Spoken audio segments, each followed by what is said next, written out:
দিয়েছি। Islamic economic system হলো আল্লাহ রাব্বুল আলামিন বর্ণনা করে দিয়েছেন, আহাল্লাল্লাহুল বাইআ ওয়া হাররামার রিবা।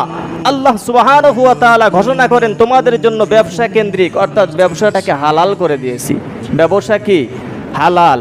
যা নবী করিম সাল্লাল্লাহু আলাইহি ওয়াসাল্লামের উন্নতম সুন্নতের অন্তর্ভুক্ত এই ব্যবসা।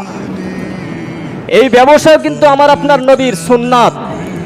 আজকে এই ব্যবসা কিন্তু আমি আপনি ছেড়ে দিয়েছি, যেইটাকে গ্রহণ করে নিয়েছে হিন্দুরা। দেখেন না, একটা হিন্দু যদি 5 টাকা ওর ক্যাশ থাকে, এই 5 টাকা নিয়েও কিছু বাদাম কিনে রাস্তায় বসে গেছে, হয় না এরকম? রাস্তায় বসে গেছে। ওরা আমার আপনার নবীর সুন্নাতটাকে ফলো করে নিয়েছে, ইসলামিক ইকোনমিক সিস্টেম তারা ফলো করে নিয়েছে। আর আমরা গ্রহণ করেছি সুদ কেন্দ্রিক ইকোনমিক সিস্টেম। সুদ কেন্দ্রিক ইকোনমিক সিস্টেমটা কেমন? যেটা কেবলমাত্র গরিব দুঃখী অসহায় মানুষের রক্ত শোষণ করা, রক্ত চূষণ করে নেওয়া সুদ কেন্দ্রিক ইকোনমিক সিস্টেম হলো এইটাই। আর সুদ কেন্দ্রিক ইকোনমিক সিস্টেম কেবলমাত্র এটাই শিক্ষা দেয়, 100% মানুষের অর্থ কেবলমাত্র 10% মানুষের পকেটের ভেতরে থাকবে।